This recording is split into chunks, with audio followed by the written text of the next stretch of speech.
Are we halfway through the season now? That was the mid-season episode, yes. It's weird because it's a revenge tour for Ellie, but it really only feels like we've only just kind of gotten going. This person wants revenge? Apparently, but you wouldn't really know it from this episode. She has no sense of urgency or any real anger or even a depression from her world crumbling. If anything, this is actually like the first episode of the journey. Like this is the first episode where we haven't seen or been in Jackson. Yeah, because we had to set up the new status quo of the future.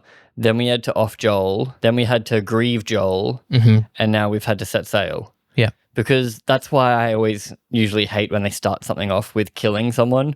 Like I always bring up Skins season 7 or whatever. They kill one of the best friends. Spoilers. Yeah, spoilers. They kill one of the best friends in the first episode. And the rest of the season, everyone's just sad. And you're like, cool. They're not really dwelling on Joel's death. They definitely are using it as a reason why they're doing stuff. This episode does some things better than the game, and I think the game does some things better than this. And a lot of people hate the game, so it's very funny when the game does something better than this. Because, like, surely while writing, you look at the two decisions and you're like, oh, that one is better. We'll just copy the game. Because this episode is ripped entirely from the game. Like, it's almost shot for shot most of the time. Yeah. We have a few moments. We have Fedra flashback / Isaac having his torture scene, which is, again, straight from the game. They do give it a little bit more sauce in this, mainly down to torture is more visceral in live action than it would ever be in a game. Then we have the guitar section, the broadcast station, and then the subway. Yeah, reveal and announcement. What did you think of the episode as a whole, though? Honestly, I thought it was like a 4 or a 5. And I only say that because half of it was really good and half of it I didn't enjoy. I liked Isaac. He was great. I liked the intro with the soldiers is fun. Like I completely forgot that Fedra existed. Like they're really only in like the first parts before Joel really sets out. Then it becomes like fireflies and stuff. But I'm like, oh, I forgot there was like a government force. The government is a piece of shit. And like in this universe, especially like the whole like, we call them voters. Why do we call them voters? Like, because we took their right to vote. Yeah. I'm like, oh, that's so like crummy. It works. So that was like a great reveal of Isaac's betrayal. We don't really know why he swaps over to being the WLF. I guess he's just sick of it. Yeah, like, he views them as better. They're kind of like fireflies in a lot of their thinking, at least back in the day. Whereas obviously they've evolved now under his rule. I liked his part there. I liked his interrogation scene. I like them being back in a city. I think it's really pretty. That's The Last of Us to me. You need an overgrown city. Yeah, I need stuff with grass on it. I need like just buildings with like when she walked up the stairs in the guitar shop and it was just like that shot of like a wall with moss and a hole is just broken out of the wall. Yeah. I'm like, that's beautiful. That is, very Last of Us. Yeah, I think Jackson was missing the Last of Us vibe. Everything else was like a bit iffy. I don't like Bella Ramsey's acting. I think she can't carry it. I know it was like the big title of last week's episode is, can she carry it? This just solidifies it more as a no, especially when this was really, other than Isaac, it was just Dina and Ellie interacting. That's most of the story when they're not killing. It's just them. Well, it's like even the killing isn't good in this. We get 2 people killed and then we get some zombies killed and then that's it. But even that wasn't satisfying. Dina just shoots a guy in the back of the head. I don't want to talk about Ellie's wrestling.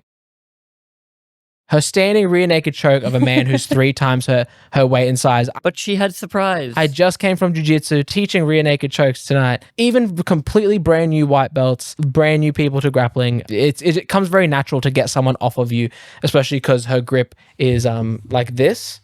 He could just have grabbed her hand and pulled it down. It's a very natural feeling to grab the hand. But she had the element of surprise. Yeah, she did. But he's also a 150 kilo Kentucky boy. But that was just like a picky thing. I'm just like, Jiu-Jutsu BAD.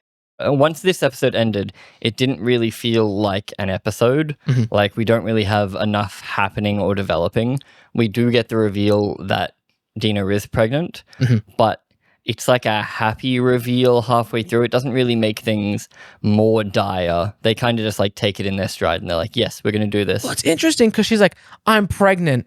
Lesbian sex. Oh, this is my gross infected hand.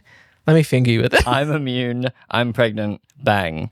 Lovely. So interesting. Yeah, it's a choice. We talked a lot about the fact that it might be interesting having it be a will they, won't they? And like properly developing their relationship because we were worried that they were like, oh, they're already best friends and they're already in love and they're both the same age. They're almost identical in every way, including with Abby, who is the same age and the same everything.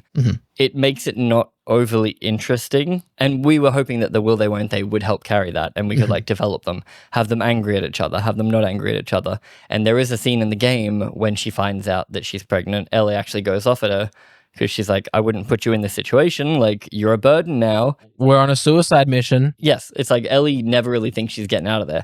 So it's nice and fiery in the game, considering you've built up Ellie as swearing at Jesse, and she basically smacks back at anyone that tries to be nice to her. But then suddenly she gets told that her girlfriend is pregnant while they're on a suicide mission, and she's like, oh my god, I'm going to be a dad. At the very, very end, when she like kind of swats back a little bit, because Dina's like, I'm coming too. And Ellie's like, no, you're not. And she goes, yeah, I am. Ellie's like, okay. And then there's like hold hands and look at the distance. I'm like, that was not enough resistance. Yeah, especially because it's going to get more dangerous. They almost died that night twice. It's bad enough fighting against people who have like, oh, they also have rifles, but there's explosions and stuff going off in the distance. These people have hardcore military like weaponry. They've seen sadistic murders as well. Like they've seen a lot of shit. And it's not like they're too far to go back. All we've seen from them was they traveled through a bit of bushland. Yeah. From out of the snow into the forest. So realistically, it does feel a lot like Dina could just go back. Sure, she doesn't want to, but it's not like we feel trapped and we're too deep in this now. It really is just two best friends and lovers are going to go murder people.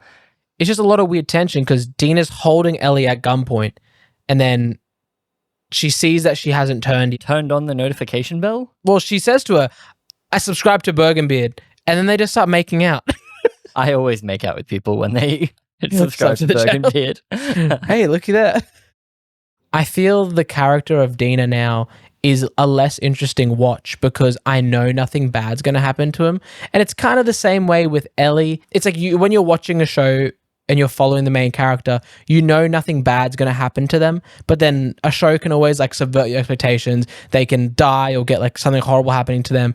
This show isn't sadistic enough where they would kill someone who's pregnant. It doesn't even feel like they're going to break up. Like even the low stakes of just them having a fight. Yeah, it's like I don't think anything bad is ever going to happen to Dina again. And I know it's like then you can't have main characters, and it's very easy to nitpick my argument, but introducing a pregnant character who's throwing their life into a murder blender immediately takes the risk out of the murder blender for me. It does feel different than normal. You're right. Like, yeah, normally this is the argument of like, obviously you can't kill your main characters, but it does feel extra like that. There is an extra layer of like, yeah, they'll be fine. We open on the Fedra betrayal, and they don't really give us much information there. Like, it doesn't really change the way we look at the wolves or Fedra. Like, it does give us, I guess, a bit of insight into Isaac, that he swapped sides and that he's now very resolute in what he does. He's a great character from what we've seen, as far as like, he's cool as hell, and he's a leader that's willing to do whatever, and he knows torturing someone that isn't going to speak to you makes pointless. Sense. Like, yeah, he's a cool guy. Like, that was a very cool reveal as well, when he turns around and the Scar already has his hand out. Yes, that was wonderful. That's the thing. It's like a cool scene, very cool. But it doesn't like tell us all that much, especially because he's not our main bad guy. Abby is, and we still haven't seen Abby at all since the kill. So it does feel weird to introduce like a new antagonist halfway through the season. I'm wondering if they're gonna mirror Ellie and Abby with this season and next season, where Ellie's gonna work her way up to something. Next season is gonna be Abby working her way up to something, and then we'll get a resolution where like they cross over and stuff. That would mirror the game. The games do that, where you go from being Ellie for, I said you go from being Ellie for 20 hours or something to suddenly you're Abby for another 10, 15 hours, and then you keep cutting between them like that. And it does really mess up the pacing. I don't know. I feel like maybe we could have swapped it, and maybe giving us Abby first would have been a better thing to do. Abby does have more of a story, as Stephen was talking about last week. Like, you do get Abby doing more than just being on a revenge tour, because she's not on a revenge tour. She's post-revenge tour, which is more interesting immediately, because it's like, oh, nothing changed. I need to find a new meaning in my life. Whereas Ellie is still trying to do that. So it does make me a little fearful for the structure of the season. After Isaac's cool scene that ultimately they showed off the war between the Seraphites and the wolves, or the scars on the wolves. That's going to be going on in the background. So I guess it's good we understand it. It is just, again, weird. We're doing it halfway through the season because we're traveling, we're doing stuff.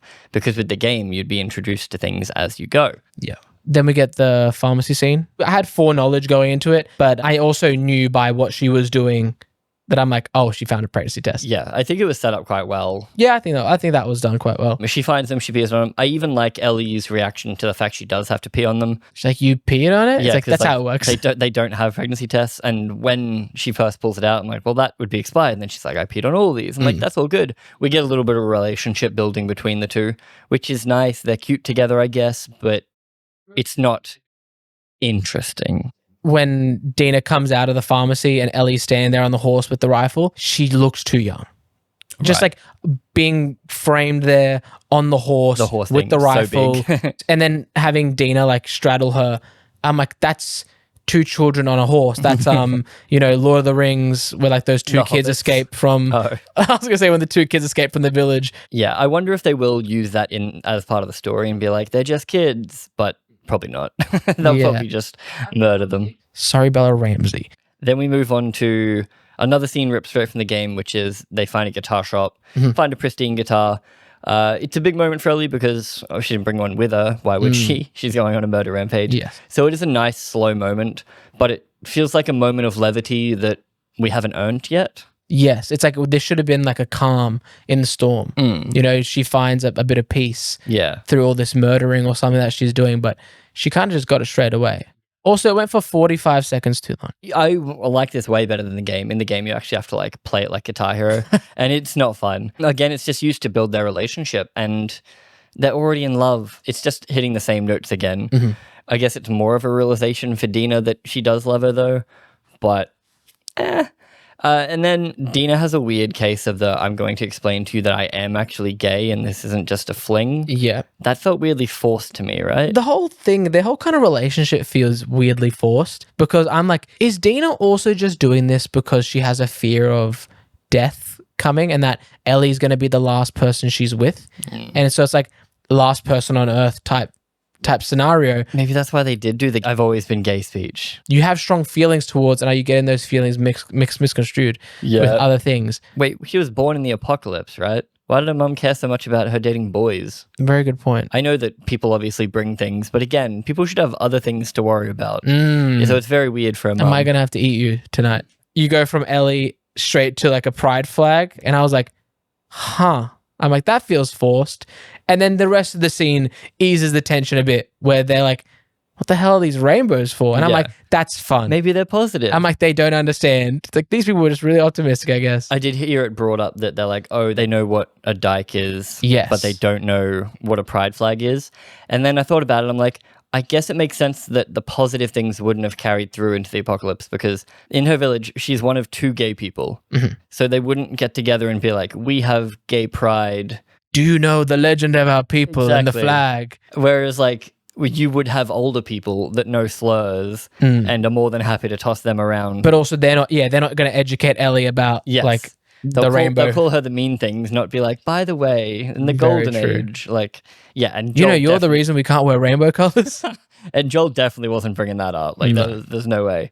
So I think that was fine. It does feel a little bit like they're giving people ammunition that don't need it. Like, if people are going to dislike the episode, chucking rainbow flags. I can hear the rainbow flags, they're shoving down my throat, the agenda, the gay, I get it, she's gay, everybody. I even saw IGN comments that just said, did you know Ellie's gay? And like big letters. I'm like, well, I'm sick of that side of the chat. So it's like, I don't need more fuel on that fire. But the main action scene of the episode that tries to make it feel like an episode is they go to the broadcast station, and again, ripped straight from the game, we have hanging bodies from the Seraphites. You know those are real actors, those are stunt doubles? They're hanging. God damn. Yeah, with prosthetics on. It was a good reveal that the Seraphites are like pretty messed up, especially because we cut from like him getting tortured, and he's like, you killed kids, and it's like, we could be propaganda, it's hard to tell. True, but it's like, you killed our kids because you killed our kids, I killed your kids. He's like, we could be going back and forth forever. We don't know where it started. Yeah, again, it's just a cool part of that scene where he knows that it's stupid that they both kill each other, but they're still killing each other, so he's still in charge. It was a good reveal that the Seraphites are more barbaric than they'd shown us already, because they need to be very gross for us to hate them later on. Like they need to be very religious zealoty for us to not enjoy them. So I think that was good. We get some stealth bits. My wife was on the edge of her seat during that whole radio tower section. She's like, we haven't had any tension since Jackson, and that was like a different kind of tension. Like she's like, I really love that whole part. I'm like, they're gonna get caught, you know, and then they're sneaking about. So she really liked that part. Yeah, and she's like definitely a normie. So it's interesting to see. Sorry, babe. It's interesting to see that she did really enjoy it, because you said she really liked the whole episode, didn't she? Correct, and she liked the last episode too. Yeah, people are enjoying the show. It's definitely not a bad show. But I definitely don't feel like I'm being pulled in. Like, there's nothing bringing me back so much as like, it's Monday, I'll turn it on. There's basically a big kerfuffle, big stealth scene. Then we run into a bunch of zombies. They're using like the feelers under the train to show that the infected are more like hunting when they get warned of something. It seems a little unnecessary. But I guess they're trying to be like, there's not always zombies inconveniently. It's like, the zombies are waiting. It feels a little superfluous, but it doesn't really change much. I think my big gripe with the action scene of it, because it's cool, the setting is cool, like the abandoned building, and then like the underground, the red flares and the turned over train car, it's all really cool. But they're doing a really good job of not convincing me that Ellie is trained or has any type of aggression she can tap into, or like combat training. Like, for example, that guy walks past her in the building that she's hiding behind the door. Why didn't she draw her knife straight away? Get him.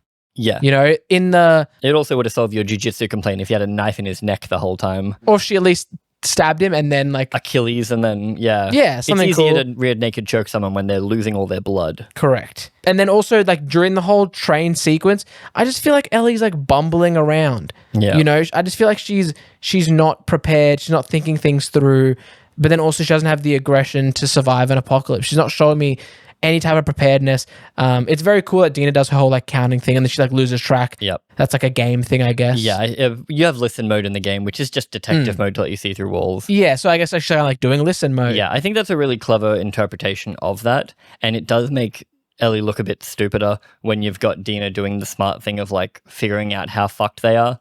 Like she has some kind of thing she does, whereas Ellie is just kind of like hanging out. It does seem like Ellie needs a thing.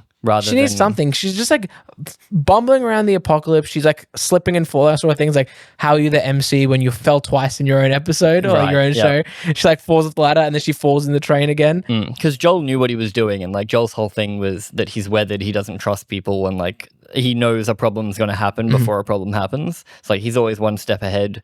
Survivalist wise, whereas you're right, Ellie does just kind of bumble through. She does look like the underdog, so it's like that got your wife on edge. She's like, oh shit, Ellie's fucked, but not for the right reasons, I guess. It's like you can be clever and still get overwhelmed, because obviously they show that it's overwhelmed. But it does lead to my favorite part of the episode, which I don't think you cared as much about as I did. I thought it was hard as fuck, but they get caught in a turnstile, and then Dina's about to get bit. Ellie whacks her arm in front. I think you and Steven both bring up good rebuttals to me liking it so much. I just think that moment goes hard as fuck. All the stuff after it with the tension with Dina of like, as soon as Ellie has to tell her she's immune, it just ends. Like the conversation is, I'm going to shoot you, you're infected. I'm not infected, I'm immune. Oh, okay. And I was like, cool. I'm going to go to bed now, and you're going to stay and watch me. Yeah, there was no real reason for Dina not to trust her. Also, they didn't clear that cinema. At least they didn't tell us they cleared that Cineplex. No, they escape in there. Yeah, they didn't.